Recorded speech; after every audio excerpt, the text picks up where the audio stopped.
지난달 어느 수요일 저녁이었습니다. 한 권사님이 제게 전화를 하셨습니다. 목소리가 떨리고 계셨습니다. 목사님, 저 요즘 기도를 못하겠어요. 특히 잠들기 전에는 정말 한마디도 안 나와요. 권사님은 30년 넘게 새벽 기도를 하신 분이셨습니다. 그런 분이 기도가 막혔다고 하셨습니다. 전화기 너머로 권사님의 한숨 소리가 들렸습니다. 목사님, 제가 이래도 되는 건가요? 하루 종일 바쁘게 살다가 침대에 누우면 기도하고 싶은데 말이 안 나와요. 하나님 아버지까지는 나오는데 그 다음이 막혀요. 몇 분을 그냥 누워 있다가 그냥 잠들어 버려요. 아침에 일어나면 죄책감이 들어요. 어젯밤에도 제대로 기도 못했구나 하는 자책감이요. 그 말씀을 들으며 저는 20년 전 제 모습이 떠올랐습니다. 신학교 시절이었습니다. 기숙사 침대에 누워 기도하려고 하면 항상 그랬습니다. 입이 열리지 않았습니다. 무엇을 기도해야 할지 막막했습니다. 그냥 하나님, 하나님 하다가 잠들곤 했습니다. 아침에 일어나면 자책했습니다. 나는 왜 이렇게 기도를 못할까? 목사가 될 자격이 있을까? 그런데 어느 날 한 선배 목사님이 제게 말씀하셨습니다. 기도가 막힐 때는 단순하게 하라고요. 복잡하게 생각하지 말고 5개의 단어만 반복하라고요. 그 5개의 단어를 알려주셨습니다. 그날 밤 저는 그 단어들을 반복하며 잠들었습니다. 놀라운 일이 일어났습니다. 평생 처음으로 평안한 잠을 잤습니다. 아침에 일어났을 때 마음이 가벼웠습니다.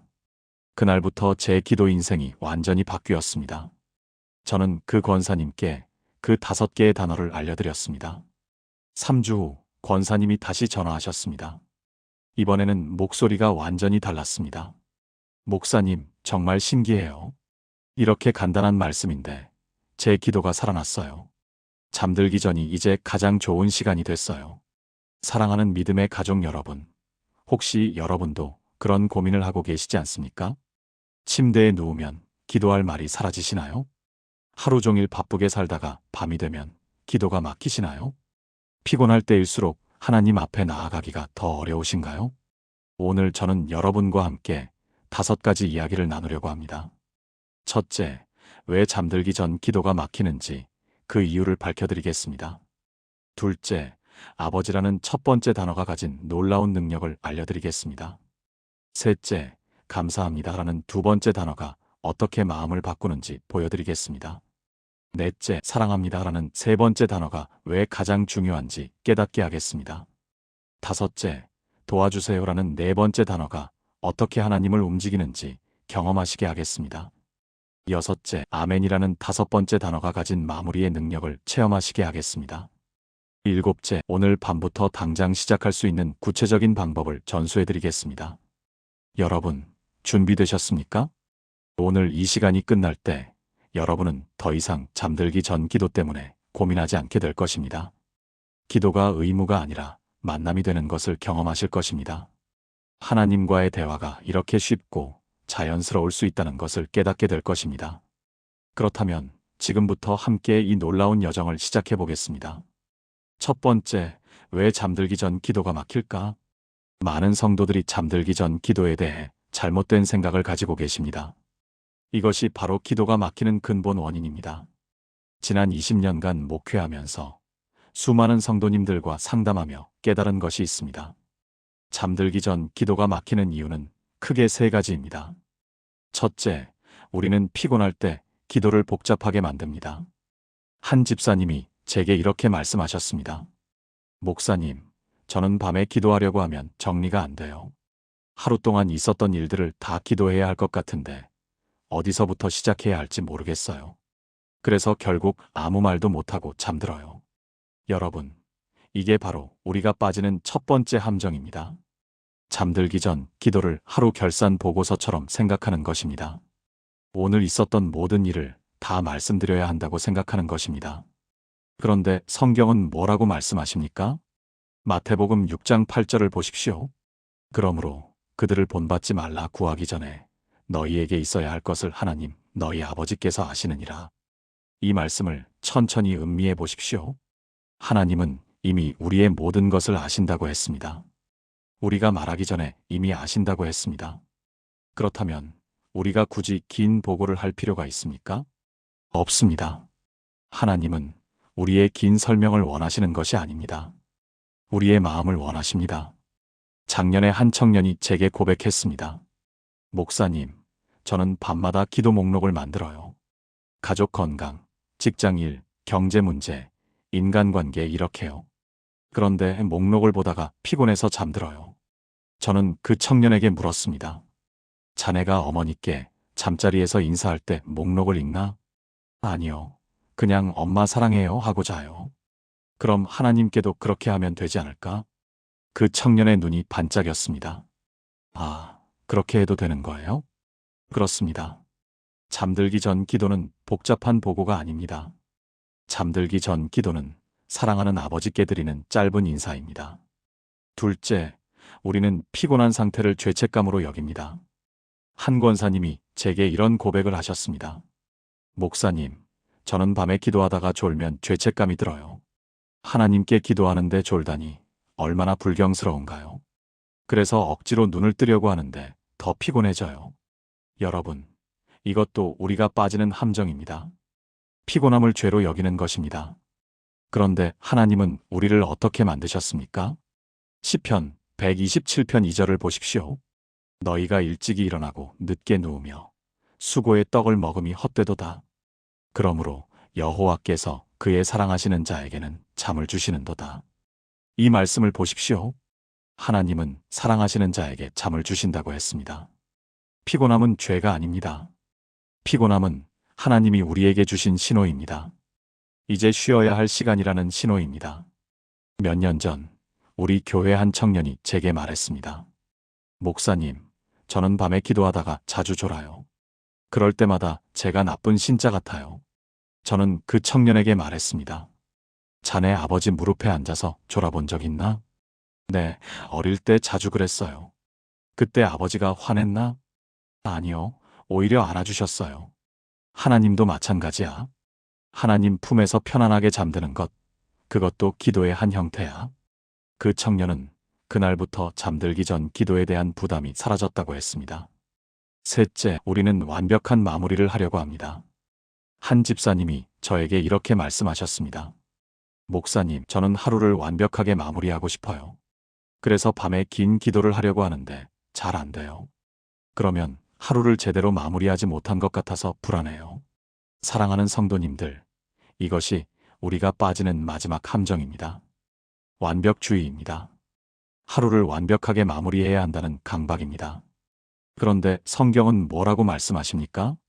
예레미야애가 3장 22절부터 23절을 보십시오. 여호와의 인자와 긍휼이 무궁하심으로 우리가 진멸되지 아니함이니이다. 이것들이 아침마다 새로우니 주의 성실하심이 크시도소이다. 이 말씀을 보십시오. 하나님의 은혜는 아침마다 새롭다고 했습니다. 오늘 완벽하지 못해도 내일 아침 새로운 은혜가 온다는 것입니다. 우리는 하루를 완벽하게 마무리할 필요가 없습니다. 그저 하나님께 우리의 하루를 맡기고 쉬면 됩니다. 지난해 한 할머니가 저에게 말씀하셨습니다. 목사님, 저는 나이가 들어서 밤에 기도를 길게 못해요. 금방 피곤해져요. 그래서 늘 미안해요. 저는 할머니께 말씀드렸습니다. 할머니, 하나님은 할머니의 긴 기도를 원하시는 게 아니에요. 할머니의 마음을 원하세요. 짧아도 진심이면 충분해요. 할머니는 눈물을 흘리며 고개를 끄덕이셨습니다. 여러분, 오늘 이 진리를 붙잡으시기 바랍니다. 잠들기 전 기도는 복잡할 필요가 없습니다. 잠들기 전 기도는 완벽할 필요가 없습니다. 잠들기 전 기도는 길 필요가 없습니다. 그저 단순하고 짧고 진실하면 됩니다. 그렇다면 구체적으로 어떻게 기도해야 할까요? 어떤 단어로 시작하면 좋을까요? 지금부터 5개의 단어를 하나씩 알려드리겠습니다. 이 5개의 단어만 반복하면 됩니다. 첫 번째 단어부터 시작하겠습니다. 두 번째, 아버지라는 첫 번째 단어. 잠들기 전 기도의 첫 번째 단어는 아버지입니다. 이 한 단어가 모든 것을 바꿉니다. 예수님은 기도를 가르치실 때 가장 먼저 이 단어를 알려주셨습니다. 마태복음 6장 9절을 보십시오. 그러므로 너희는 이렇게 기도하라. 하늘에 계신 우리 아버지여. 주기도문의 첫 단어입니다. 아버지, 이 단어가 왜 그렇게 중요할까요? 첫째, 이 단어는 우리와 하나님의 관계를 정의하기 때문입니다. 하나님은 우리에게 어떤 분이십니까? 심판자이십니까? 우리의 잘못을 기록하시는 엄격한 재판장이십니까? 아닙니다. 하나님은 우리의 아버지이십니다. 우리를 사랑하시는 아빠이십니다. 이 진리를 깨달을 때 잠들기 전 기도가 달라집니다. 재판장 앞에서는 변명을 준비해야 합니다. 오늘 제가 한 일들을 설명해야 합니다. 실수를 변호해야 합니다. 그런데 아버지 앞에서는 그럴 필요가 없습니다. 있는 그대로의 나를 보여드릴 수 있습니다. 피곤함을 고백할 수 있습니다. 연약함을 인정할 수 있습니다. 왜냐하면 아버지는 나를 사랑하시기 때문입니다. 2년 전 우리 교회 한 청년이 제게 찾아왔습니다. 직장에서 큰 실수를 했다고 합니다. 상사에게 크게 혼났다고 합니다. 목사님, 저는 오늘 밤 하나님께 기도할 수가 없어요. 제가 이렇게 실수했는데 어떻게 하나님 앞에 나갈 수 있겠어요?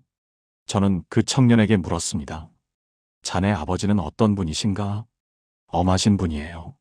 그래서 더 말씀드리기 무서워요. 그런데 만약 아버지가 자네의 실수를 아신다면 어떻게 하실 것 같은가? 청년은 잠시 생각하더니 눈물을 흘렸습니다.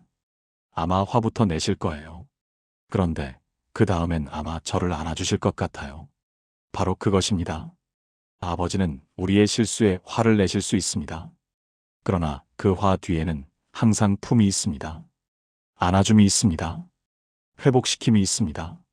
누가복음 15장의 탕자의 비유를 보십시오.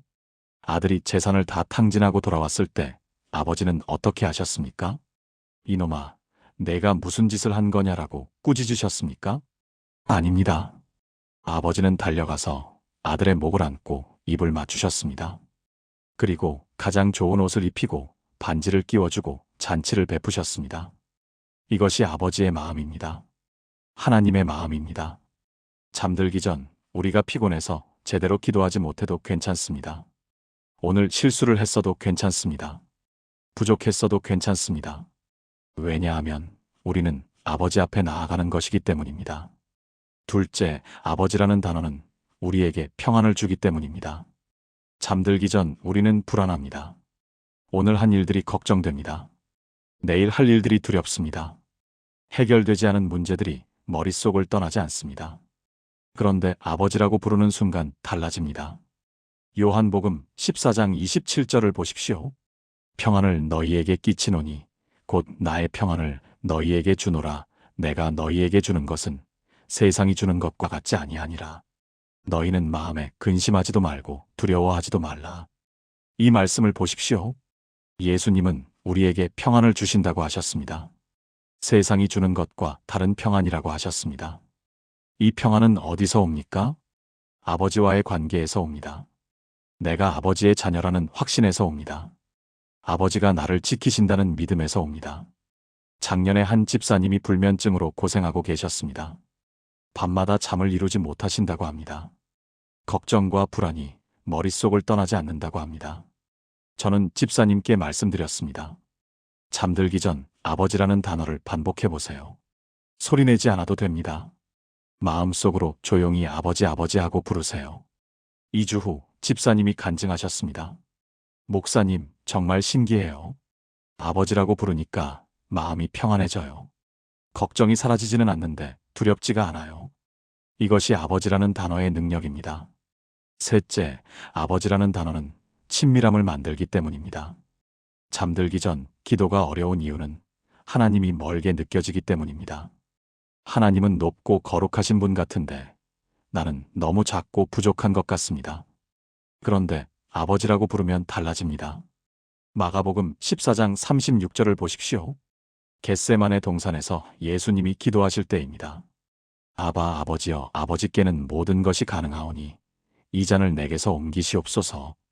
그러나 나의 원대로 마시옵고 아버지의 원대로 하옵소서. 아바는 아람어로 아빠라는 뜻입니다.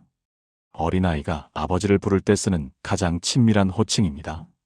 예수님은 가장 고통스러운 순간에도 하나님을 아빠라고 부르셨습니다. 그리고 우리에게도 그렇게 부를 수 있는 권리를 주셨습니다. 몇 년 전 한 초등학생이 저에게 질문했습니다. 목사님, 하나님은 무서운 분이에요? 저는 그 아이에게 물었습니다. 너희 아빠는 무서워? 가끔 무서워요. 그런데 사랑해요. 하나님도 그래. 가끔 무서우시지만 우리를 사랑하세요. 그 아이가 환하게 웃었습니다. 그럼 하나님을 아빠라고 불러도 돼요? 물론이지. 사랑하는 성도님들, 오늘 밤 잠들기 전에 이 한 단어를 불러보십시오. 아버지. 크게 부를 필요 없습니다. 마음속으로 조용히 불러보십시오. 아버지. 그 순간 여러분은 재판장 앞에 선 피고인이 아닙니다. 여러분은 아버지 품에 안긴 자녀입니다. 이것이 기도의 시작입니다. 이것이 잠들기 전 기도의 첫 번째 단어입니다. 아버지. 세 번째, 감사합니다. 라는 두 번째 단어. 아버지라고 부른 다음 무엇을 말해야 할까요? 오늘의 문제를 늘어놓아야 할까요? 내일의 걱정을 말씀드려야 할까요? 아닙니다. 두 번째 단어는 감사합니다입니다. 이 단어가 우리의 마음을 완전히 바꿔놓습니다. 빌립보서 4장 6절을 보십시오. 아무것도 염려하지 말고 다만 모든 일에 기도와 간구로 너희 구할 것을 감사함으로 하나님께 아뢰라. 주목해야 할 단어가 있습니다. 감사함으로 아뢰라고 했습니다. 구할 것이 있을 때도 감사함으로 아뢰라는 것입니다. 왜 그럴까요? 감사는 우리의 시선을 바꾸기 때문입니다. 잠들기 전 우리가 가장 먼저 보는 것은 무엇입니까? 오늘의 실패입니다. 오늘의 부족함입니다. 오늘의 문제입니다. 일이 잘 풀리지 않았습니다. 관계가 힘들었습니다. 건강이 안 좋았습니다. 경제가 어려웠습니다. 이런 것들로 기도가 시작되면 기도는 점점 무거워집니다. 어두워집니다. 절망적이 됩니다. 그런데 감사로 시작하면 완전히 달라집니다. 감사는 우리의 시선을 문제에서 하나님께로 돌립니다. 없는 것에서 있는 것으로 돌립니다. 어둠에서 빛으로 돌립니다. 작년 겨울 일입니다. 한 집사님이 직장을 잃으셨습니다. 40대 후반의 나이에 재취업이 쉽지 않았습니다. 몇 달 동안 면접을 봤지만 계속 떨어졌습니다. 밤마다 침대에 누워 걱정만 하셨답니다. 하나님, 어떻게 하면 좋습니까? 집 대출은 어떻게 갚습니까? 아이들 학비는 어떻게 마련합니까? 이런 기도만 하다가 잠들었습니다. 그러다 어느 날 제가 설교에서 감사 기도에 대해 말씀드렸습니다. 집사님이 그날 밤부터 기도를 바꾸셨답니다. 하나님, 아버지 감사합니다로 시작하셨습니다. 처음에는 어색했답니다. 감사할 게 뭐가 있나 싶었. 그런데 가만히 생각해보니 감사할 것들이 보이기 시작했습니다. 아직 건강한 몸, 사랑하는 가족, 따뜻한 집, 하루 세 끼 먹을 수 있는 것. 하나씩 세다 보니 눈물이 났답니다. 한 달 후 집사님이 좋은 회사에 취업하셨습니다. 이전 직장보다 더 좋은 조건이었습니다.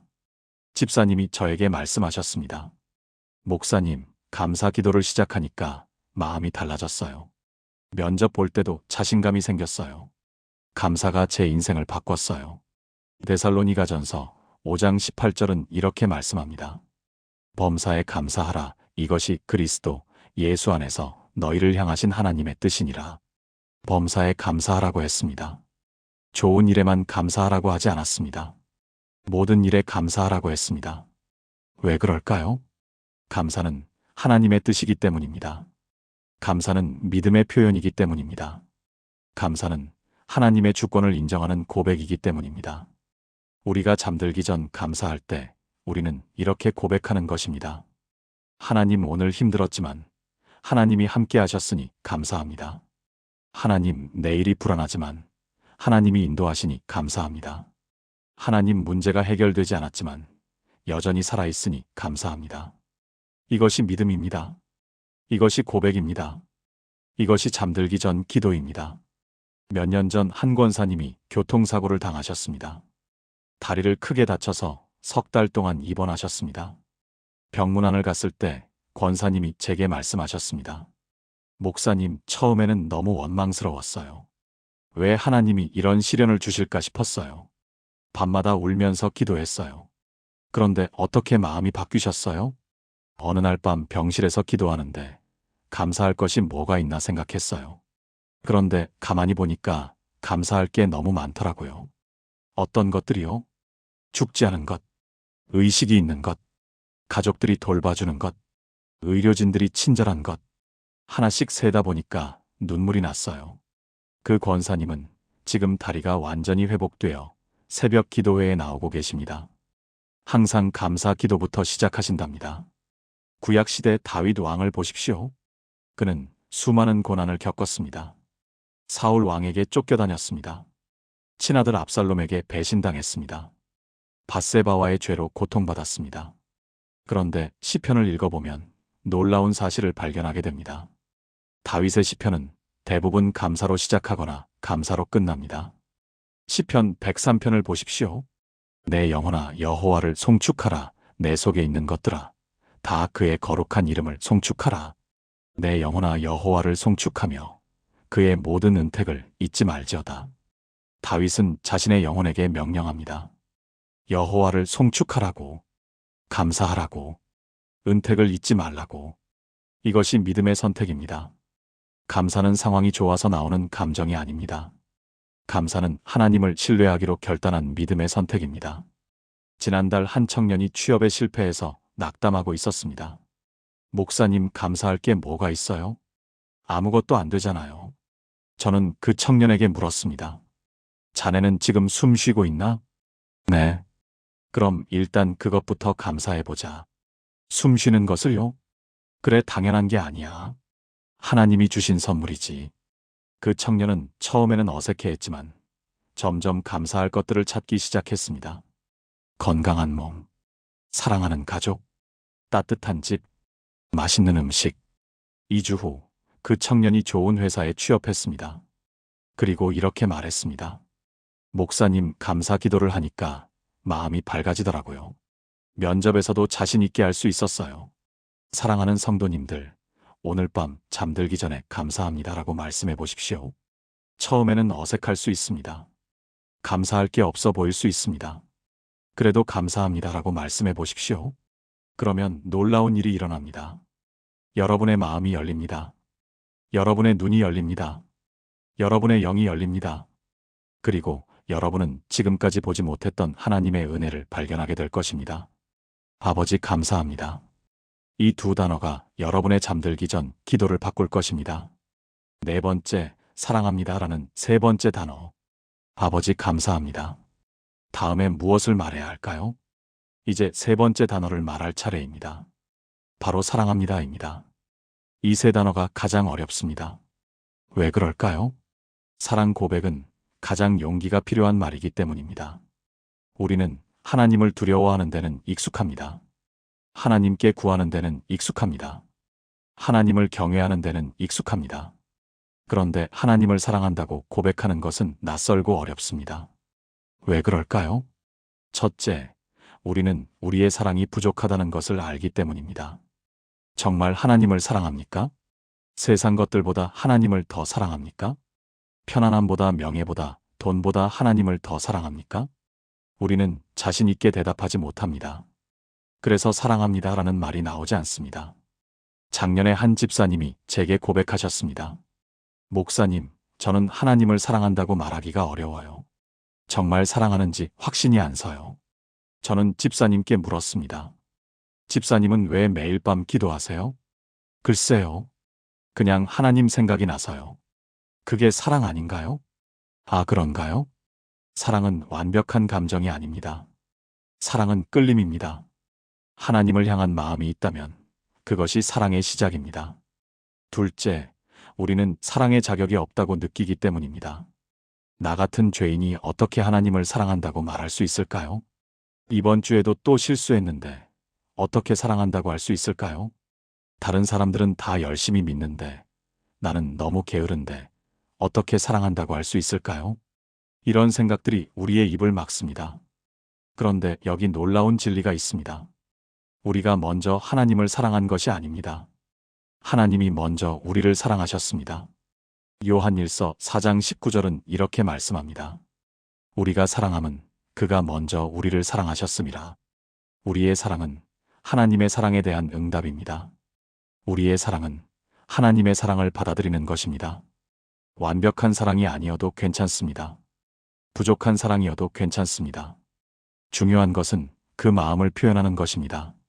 3년 전 우리 교회 한 권사님이 제게 이런 이야기를 들려주셨습니다. 권사님의 딸이 5살 때였답니다.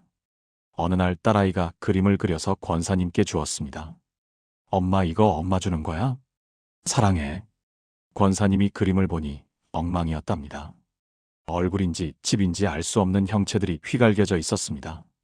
색깔도 마구 칠해져 있었습니다. 그런데 권사님은 그 그림을 보며 눈물이 났다고 합니다. 왜 그랬을까요? 그림이 완벽해서가 아닙니다. 딸의 사랑이 담겨 있었기 때문입니다. 권사님은 그 그림을 지금까지 간직하고 계십니다. 하나님도 마찬가지이십니다. 우리의 사랑 고백이 완벽하지 않아도 괜찮습니다. 우리의 사랑이 부족해도 괜찮습니다. 중요한 것은 그 진심입니다. 요한복음 21장에 나오는 베드로의 이야기를 보십시오. 베드로는 예수님을 3번 부인했습니다. 나는 그 사람을 알지 못한다고 저주하며 맹세했습니다. 부활하신 예수님은 갈릴리 바닷가에서 베드로를 만나셨습니다. 그리고 3번 똑같은 질문을 하셨습니다. 요한의 아들 시몬아, 내가 나를 사랑하느냐? 처음 2번은 베드로가 주여 그러하나이다. 내가 주를 사랑하는 줄 주께서 아시나이다라고 대답했습니다. 3번째는 베드로가 근심하며 이렇게 대답했습니다. 주여 모든 것을 아시오매 내가 주를 사랑하는 줄을 주께서 아시나이다. 예수님은 왜 3번이나 물으셨을까요? 베드로의 사랑이 의심스러워서였을까요? 아닙니다. 베드로에게 자신의 사랑을 고백할 기회를 주신 것입니다. 3번 부인한 것을 3번 고백으로 회복시키신 것입니다. 베드로는 자신의 사랑이 부족하다는 것을 알았습니다. 자신이 연약하다는 것을 알았습니다. 그래도 그는 사랑합니다라고 고백했습니다. 그리고 그 고백이 베드로의 인생을 바꿔놓았습니다. 베드로는 이후 복음을 위해 자신의 모든 것을 드렸습니다. 결국 십자가에 거꾸로 매달려 순교했습니다. 그의 불완전한 사랑 고백이 완전한 헌신으로 이어진 것입니다. 지난해 한 청년이 제게 고민을 털어놓았습니다. 목사님, 저는 정말 하나님을 사랑하는지 모르겠어요. 잠들기 전 기도할 때는 사랑한다고 생각하는데 낮에는 세상 것들이 더 좋아요. 저는 그 청년에게 말했습니다. 그럼 지금 하나님이 보고 싶나?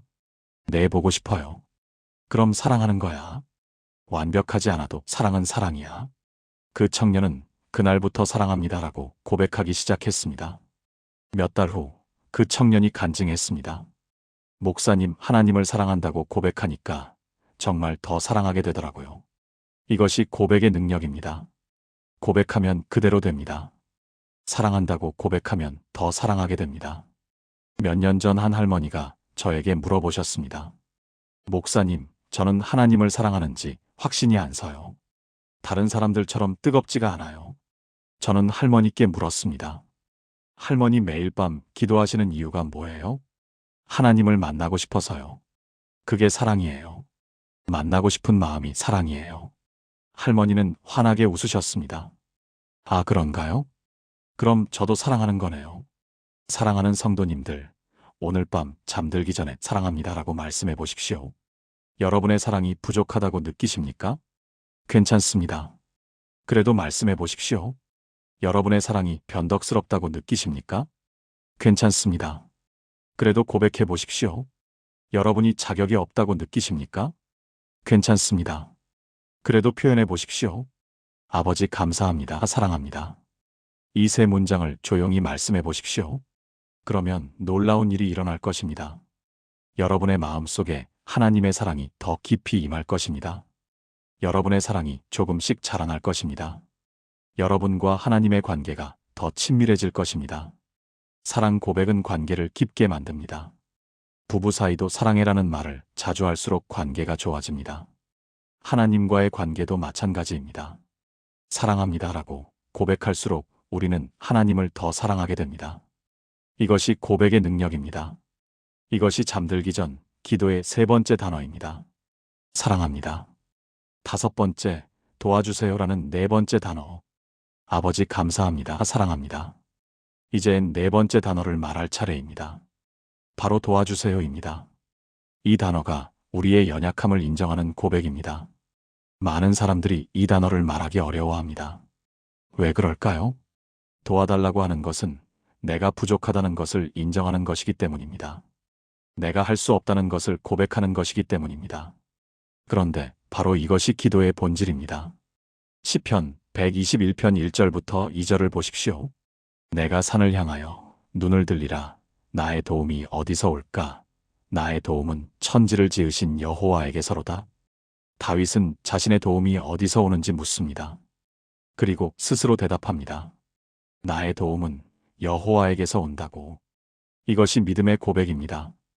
도와주세요라고 말하는 것은 약함의 표시가 아닙니다. 도와주세요라고 말하는 것은 믿음의 표현입니다. 내 힘으로는 할 수 없지만 하나님은 하실 수 있다는 믿음입니다. 2년 전 우리 교회 한 집사님이 큰 어려움을 겪고 계셨습니다. 아들이 사업에 실패하고 큰 빚을 졌습니다. 집사님은 매일 밤 혼자 문제를 해결하려고 애쓰셨습니다. 이렇게도 해보고 저렇게도 해보셨습니다. 그런데 문제는 더 커져만 갔습니다. 어느 날 밤 집사님은 침대에 누워 울기 시작하셨답니다. 그리고 처음으로 이렇게 기도하셨답니다. 하나님 아버지, 저 혼자서는 안 되겠습니다. 도와주세요. 정말 도와주세요. 그날 밤 집사님은 평생 처음으로 깊은 평안을 경험하셨답니다. 무거운 짐을 내려놓은 것 같았답니다. 석 달 후 기적 같은 일이 일어났습니다. 예상치 못한 곳에서 도움의 손길이 왔습니다. 빚 문제가 해결되기 시작했습니다. 집사님이 저에게 말씀하셨습니다. 목사님, 제가 도와달라고 하지 않았을 때는 하나님도 도우실 수 없으셨던 것 같아요. 제가 손을 놓고 하나님께 맡겼을 때 하나님이 일하기 시작하셨어요. 마태복음 7장 7절을 보십시오. 구하라 그리하면 너희에게 주실 것이요 찾으라 그리하면 찾아낼 것이요 문을 두드리라 그리하면 너희에게 열릴 것이니. 예수님은 구하라고 하셨습니다. 찾으라고 하셨습니다. 문을 두드리라고 하셨습니다. 왜 그럴까요? 하나님은 우리가 도움을 구하기를 원하시기 때문입니다. 우리의 필요를 말하기를 원하시기 때문입니다. 우리가 의지하기를 원하시기 때문입니다. 혼자 할 수 있다고 생각할 때 우리는 하나님을 필요로 하지 않습니다. 내 힘으로 충분하다고 생각할 때 우리는 하나님을 찾지 않습니다. 그런데 도와달라고 할 때 우리는 하나님을 의지하게 됩니다. 하나님께 나아가게 됩니다. 하나님과 친밀해지게 됩니다. 작년에 한 청년이 심한 우울증으로 고생하고 있었습니다. 매일 밤 침대에 누우면 절망감이 밀려왔습니다. 내일도 똑같겠지. 아무것도 나아지지 않을 거야. 이렇게 살아서 뭐하나. 이런 생각들로 잠들지 못했습니다. 저는 그 청년에게 말했습니다. 잠들기 전에 하나님 도와주세요라고 기도해 보세요. 긴 기도 필요 없어요. 그냥 도와주세요라고만 하세요. 청년이 물었습니다. 그것만으로 충분한가요? 충분해. 하나님은 자네의 마음을 아시니까. 그날 밤부터 청년은 잠들기 전 도와주세요라고 기도했습니다. 처음 며칠은 변화가 없었습니다. 그런데 일주일쯤 지나니 조금씩 달라지기 시작했습니다. 절망감이 조금 줄어들었습니다. 잠을 조금 더 잘 수 있게 되었습니다. 한 달 후 청년이 저에게 말했습니다. 목사님, 완전히 나은 건 아니지만 많이 좋아졌어요. 도와달라고 하니까 혼자가 아니라는 느낌이 들어요. 이것이 도와주세요라는 단어의 능력입니다. 잠들기 전 우리에게는 수많은 걱정이 있습니다. 내일 할 일, 해결되지 않은 문제, 건강 걱정, 경제 걱정, 관계 걱정. 이 모든 것을 우리 혼자 해결할 수 없습니다. 그런데 하나님은 하실 수 있습니다. 로마서 8장 26절은 이렇게 말씀합니다. 이와 같이 성령도 우리의 연약함을 도우시나니 우리는 마땅히 기도할 바를 알지 못하나 오직 성령이 말할 수 없는 탄식으로 우리를 위하여 친히 간구하시느니라. 성령님은 우리의 연약함을 도우신다고 했습니다.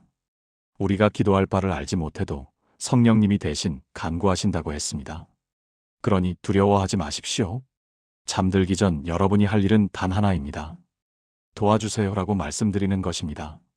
구체적으로 무엇을 어떻게 도와달라고 말하지 못해도 괜찮습니다. 그냥 도와주세요라고만 하십시오. 하나님은 여러분의 필요를 아십니다. 성령님이 여러분을 위해 간구하십니다. 몇 년 전 한 할머니가 저에게 말씀하셨습니다. 목사님, 저는 기도가 짧아서 부끄러워요. 그냥 하나님 도와주세요밖에 못해요.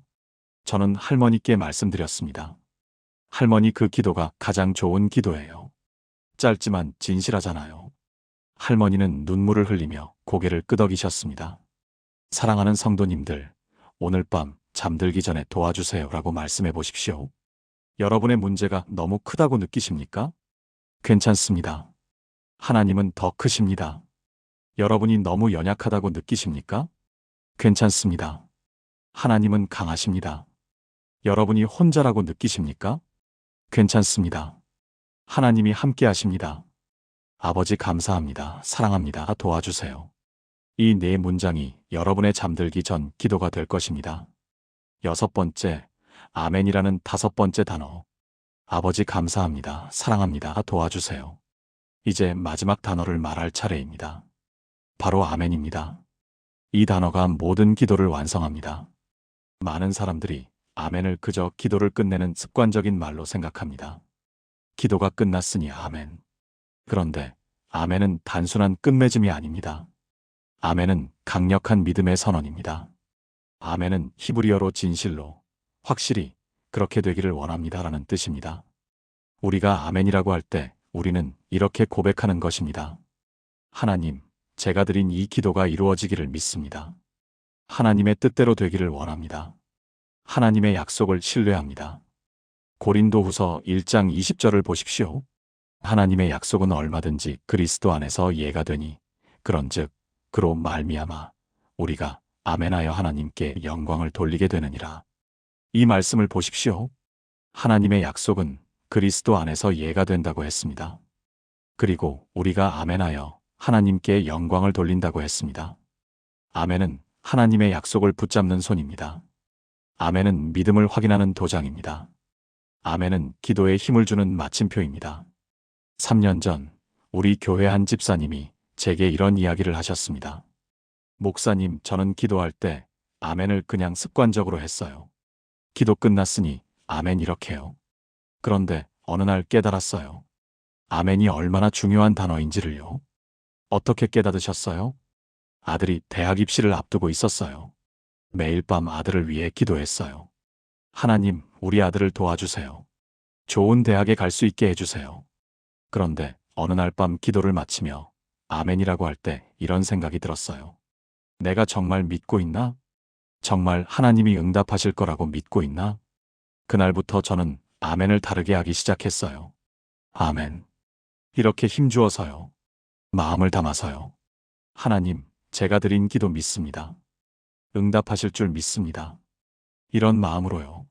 그랬더니 신기하게 제 기도가 달라졌어요. 더 확신이 생겼어요. 그 집사님의 아들은 원하던 대학에 합격했습니다. 집사님은 지금도 모든 기도를 아멘으로 확실하게 마무리하신답니다. 요한계시록 3장 14절을 보십시오. 라오디게아 교회의 사자에게 편지하라. 아멘이시오. 충성되고 참된 증인이시오. 하나님의 창조의 근본이신 이가 이르시되. 이 말씀을 보십시오. 예수님을 아멘이시라고 표현했습니다. 충성되고 참된 증인이시라고 했습니다. 예수님이 아멘이십니다. 예수님이 하나님의 약속의 완성이십니다.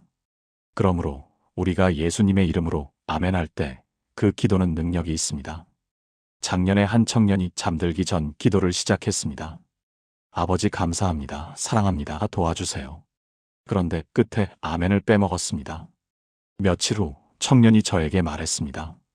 목사님, 뭔가 허전해요. 기도가 완성되지 않은 느낌이에요. 저는 청년에게 말했습니다.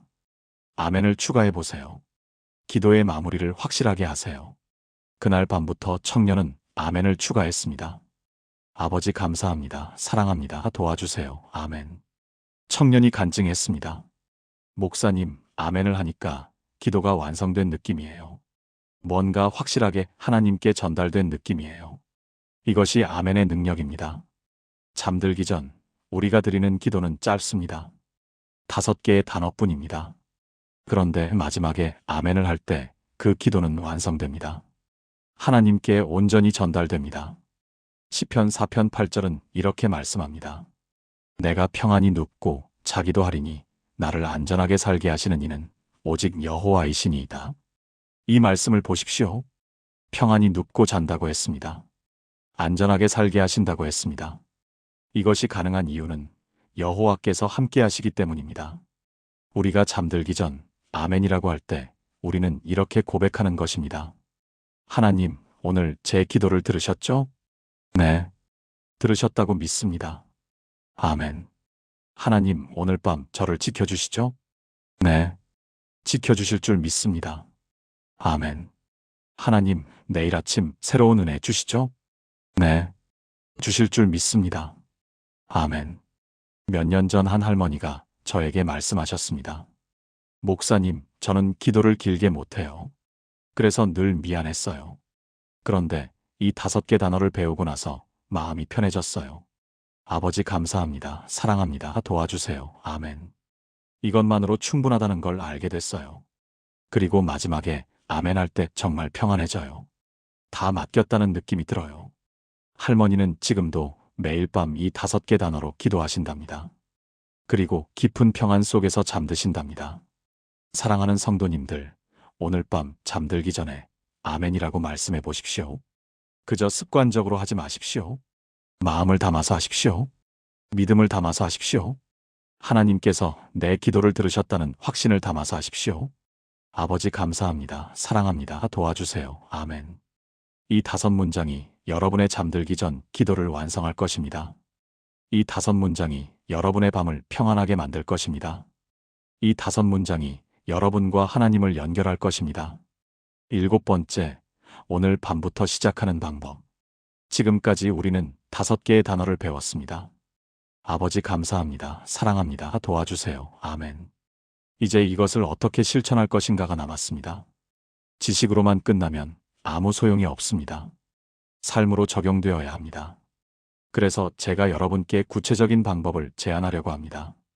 오늘 밤부터 시작할 수 있는 아주 간단한 방법입니다. 첫째, 잠들기 전 5분을 하나님께 드리십시오. 스마트폰을 내려놓으십시오. 불을 끄십시오. 침대에 누우십시오.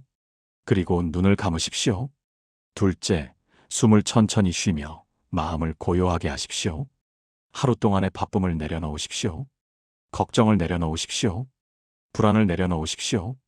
그저 호흡에만 집중하십시오. 셋째, 마음속으로 천천히 이 5문장을 말씀하십시오. 아버지. 이 한 단어를 마음으로 음미하십시오. 하나님이 나의 아버지이심을 느껴보십시오. 감사합니다. 오늘 하루 감사한 것 한 가지를 떠올려 보십시오. 작은 것이어도 괜찮습니다. 사랑합니다. 이 고백을 조용히 올려드리십시오. 완벽하지 않아도 괜찮습니다. 도와주세요. 내일을 위해 하나님의 도움을 구하십시오. 구체적이지 않아도 괜찮습니다. 아멘. 믿음을 담아 확실하게 마무리하십시오. 넷째, 이 5문장을 몇 번 반복하십시오.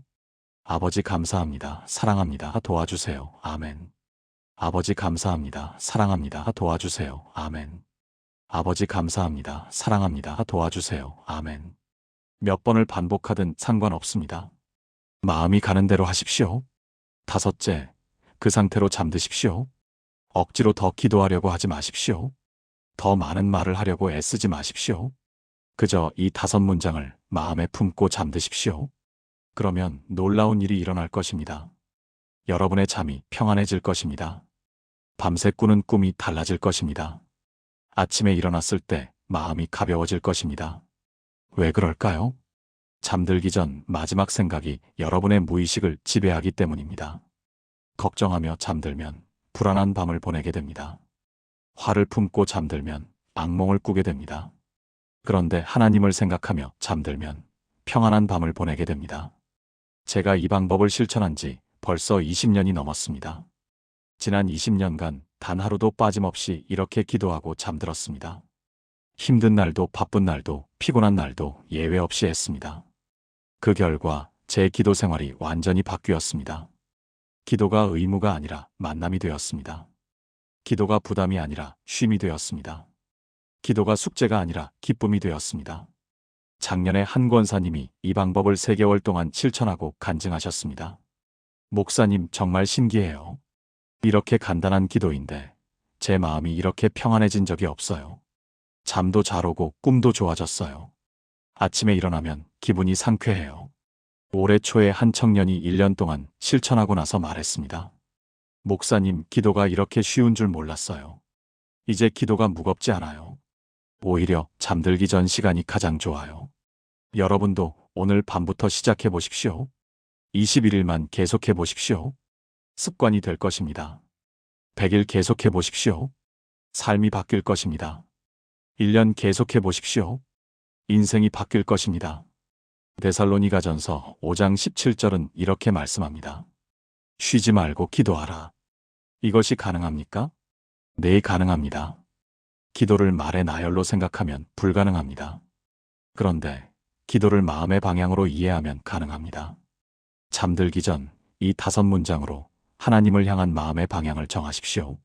그러면 잠자는 동안에도 여러분의 영은 하나님과 교통할 것입니다. 아침에 일어났을 때도 그 마음이 이어질 것입니다. 이것이 쉬지 않고 기도하는 비결입니다. 마무리, 새로운 기도 인생의 시작. 사랑하는 믿음의 가족 여러분, 우리는 오늘 함께 놀라운 여정을 걸었습니다. 첫째, 우리는 왜 잠들기 전 기도가 막히는지 그 이유를 살펴보았습니다. 기도를 복잡하게 만들고 피곤함을 죄책감으로 여기고 완벽한 마무리를 하려고 하기 때문이었습니다. 둘째, 우리는 아버지라는 첫 번째 단어를 배웠습니다. 이 한 단어가 우리와 하나님의 관계를 정의하고 평안을 주고 친밀함을 만든다는 것을 알았습니다. 셋째, 우리는 감사합니다라는 두 번째 단어를 배웠습니다. 이 단어가 우리의 시선을 문제에서 하나님께로 없는 것에서 있는 것으로 바꾼다는 것을 깨달았습니다. 넷째, 우리는 사랑합니다라는 세 번째 단어를 배웠습니다. 우리의 사랑이 불완전해도 하나님의 사랑에 응답하는 고백이 얼마나 귀한지 알았습니다. 다섯째, 우리는 도와주세요라는 네 번째 단어를 배웠습니다. 이 단어가 우리의 연약함을 인정하고 하나님을 의지하는 믿음의 표현임을 이해했습니다.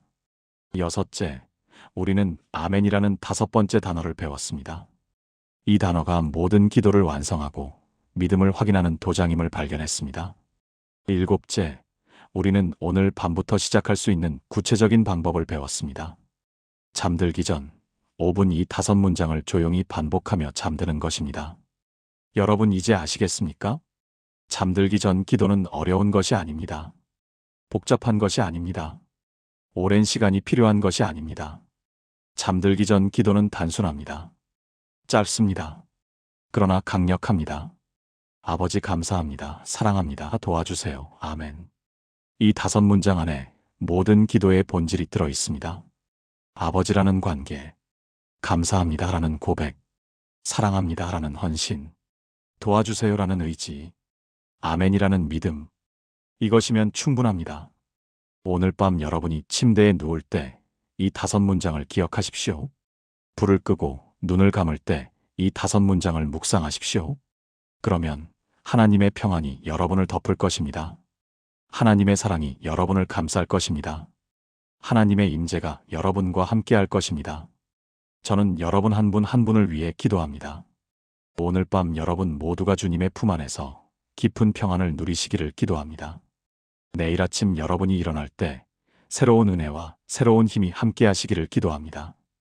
그리고 이 단순한 기도가 여러분의 삶을 변화시키는 능력이 되기를 기도합니다. 여러분이 오늘 이 메시지를 듣고 은혜 받으셨다면 댓글로 아멘을 남겨주십시오. 그 고백이 여러분의 첫 번째 기도가 될 것입니다. 그리고 이 영상이 잠들기 전 기도로 고민하는 다른 분들에게도 전해질 수 있도록 좋아요를 눌러주시고 구독해 주십시오. 여러분 한 분 한 분이 하나님의 사랑받는 자녀입니다. 여러분의 기도를 하나님은 기다리고 계십니다. 완벽한 기도가 아니어도 괜찮습니다. 여러분의 진심을 원하십니다. 오늘 밤부터 시작하십시오. 아버지 감사합니다. 사랑합니다. 도와주세요. 아멘. 이 5문장이 여러분의 기도 인생을 완전히 바꿔놓을 것입니다. 주님의 이름으로 축복합니다. 오늘 밤 여러분의 잠자리에 하나님의 평강이 가득하시기를 축복합니다. 내일 아침 여러분의 발걸음에 하나님의 인도하심이 함께하시기를 축복합니다. 그리고 이 단순한 기도를 통해 여러분과 하나님의 관계가 더욱 깊어지시기를 축복합니다. 사랑합니다. 하나님의 은혜가 여러분과 항상 함께 하시기를 기도합니다. 아멘.